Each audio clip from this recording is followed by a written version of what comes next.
তৃণমূল প্রার্থীকে গাছে বেঁধে রাখার দাওয়াই দিলেন জগন্নাথ চট্টোপাধ্যায়। টাকা দিতে এলে তৃণমূল প্রার্থীকে গাছে বেঁধে রাখুন, ডবল টাকা দাবি করুন, ভিডিও তুলে রেখে আমাকে পাঠান। প্রচারে গিয়ে এই মন্তব্য করলেন সিউড়ির বিজেপি প্রার্থী জগন্নাথ চট্টোপাধ্যায়। এই যে দাঁড়িয়েছে চোরেদের সরকার, সেই চোরেদের সরকার আগামী 7-10 দিন টাকা বিলি করতে এলে বেঁধে রাখুন, ভিডিও করুন, আমাকে পাঠান, তারপর সেটা গরম করে করতে হয় সেটা দেখছি। আর যদি না পারে, যদি সেইটা সাহস না কুলায়, তাহলে 5,000 দিনে এলে 10,000 চান, 10,000 দিনে এলে 20,000 চান, 20,000 দিনে এলে 40,000 চান। বলেন ঠিক আছে, এখন মার্কেটের দাম বেড়েছে, তাই আগের পুরো ভোটে তোমরা বন্ধুকের দলে জিতেছিলে, তখন কোনো খরচ খরচ দিতে পারোনি। এবার সেই পুরো ভোটের খরচাটাও দিতে হবে, বিধানসভার খরচাটাও দিতে হবে। ডবল ডবল ডিমান্ড করে ডবল ডবল টাকা নিন, আর বিধানসভায়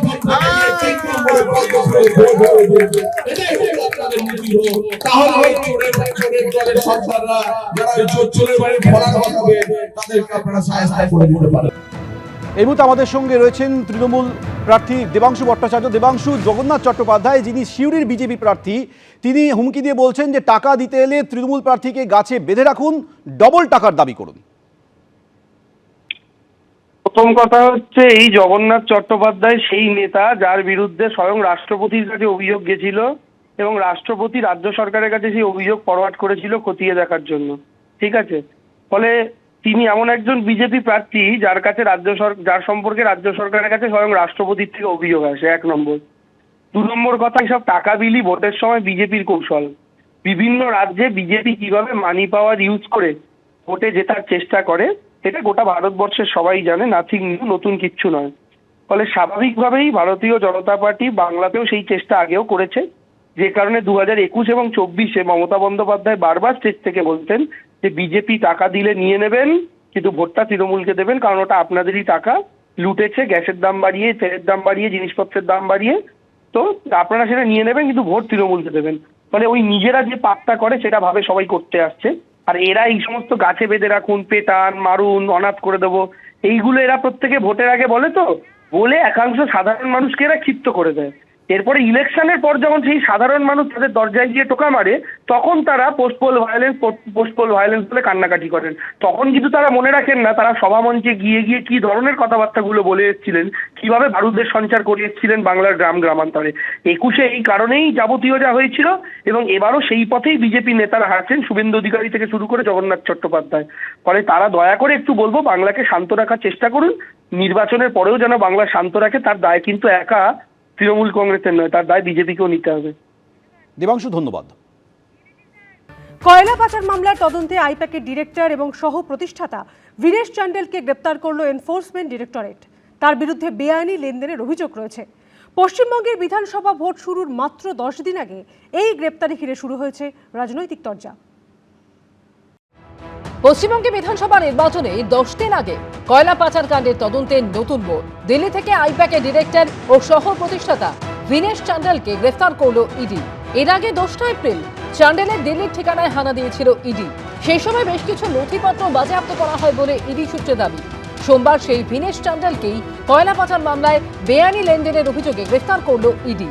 ভোটের আগে কেন্দ্রীয় এজেন্সির হাতে এই গ্রেফতারি নিয়ে শুরু হয়েছে রাজনৈতিক চর্চা। তৃণমূলের সর্বভারতীয় সাধারণ সম্পাদক অভিষেক বন্দ্যোপাধ্যায় সোশ্যাল মিডিয়ায় লিখেছেন, এরাজ্যে ভোটের মাত্র 10 দিন আগে ভিনেশ চান্ডেলের গ্রেফতারি শুধু উদ্বেগজনক নয়, এটা সমান সমান লড়াইয়ের ধারণাটাকেই নাড়িয়ে দিচ্ছে। পশ্চিমবঙ্গে যখন সুষ্ঠু এবং অবাধ ভোটের দিকে এগিয়ে যাওয়ার কথা, তখন এই পদক্ষেপ একটা হিমশীতল বার্তা দিচ্ছে যে বিরোধীদের দিকে থাকলে আপনারও একই পরিণতি হতে পারে। এটা গণতন্ত্র নয়, ভয় দেখানো। এই গ্রেফতারির একদিন আগে অর্থাৎ রবিবার পূর্ব বর্ধমানের খণ্ডঘোষের সভা থেকে ইঙ্গিতপূর্ণ মন্তব্য করেছিলেন মমতা বন্দ্যোপাধ্যায়। আজকে মধ্যরাত থেকে অপারেশন শুরু হবে আমি শুনেছি, খবর আমরাও পাই। কি আস্ফালন, বাপরে বাপ, এই করে নেবো তাই করে নেবো। সকালবেলায় বিভিন্ন দপ্তর আর অফিস, মানে বাড়ি, সব জায়গাতেই তিনি দৌড়ে গেলেন। তিনি ল্যাপটপ আর ফাইল নিয়ে বেরিয়ে এলেন ভিড় দর্পে। দেখে নেবো একটা ভাব, তারপরেও এরকম হলো। কি হচ্ছে আজকাল, এরকম হলো। দেখা যাক, আইনের পথেই চলা উচিত। এই কয়লা পাচার মামলা তদন্তেই 8ই জানুয়ারি তৃণমূলের ভোটকুশলী সংস্থা আইপ্যাকের কর্ণধার প্রতীক জৈনের লাউডাউন স্ট্রিটের বাড়ি ও সেক্টর 5-এর আইপ্যাকের অফিসে তল্লাশি চালায় ইডি।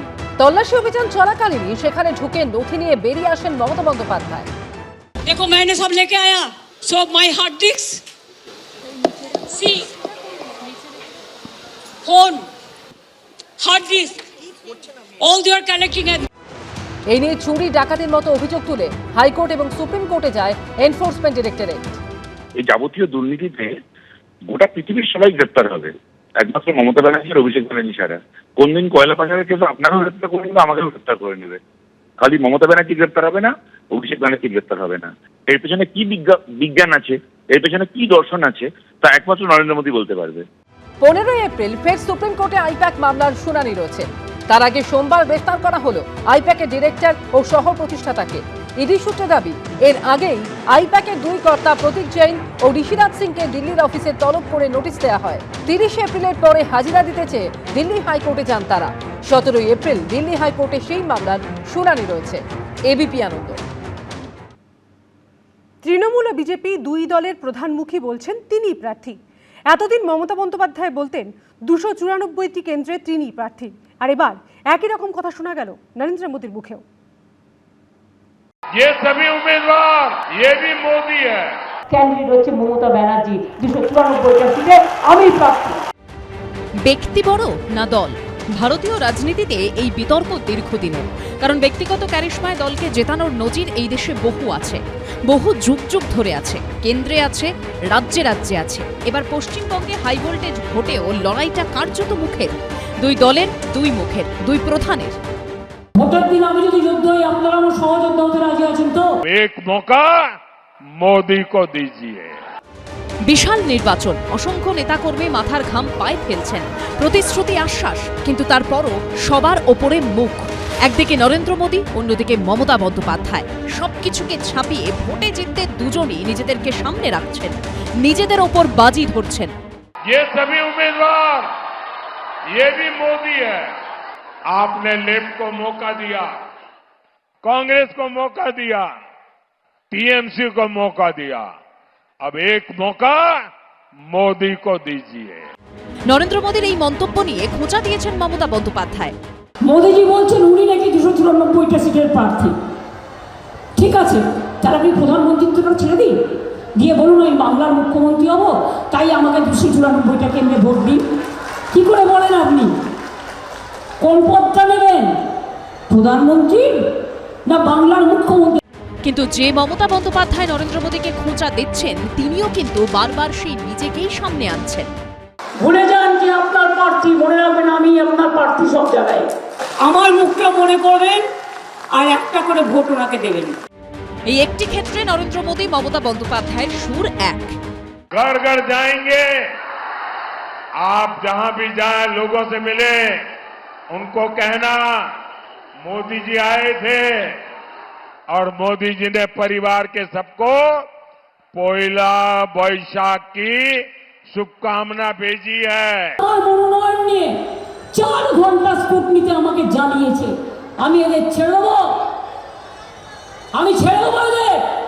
আপনারা ছাড়লেও আমি ছাড়বো না, আমার জীবন দিয়ে লড়ে যাব, আমার কিচ্ছু নেই জীবনে মানুষ ছাড়া। ये जो पब्लिक है ये सब जानती है, তাই শেষ অবধি পাবলিক কোন দিকে যায় তা জানা যাবে 4 মে। এবিপি আনন্দ। এবিপি আনন্দ, এগিয়ে থাকে, এগিয়ে রাখে।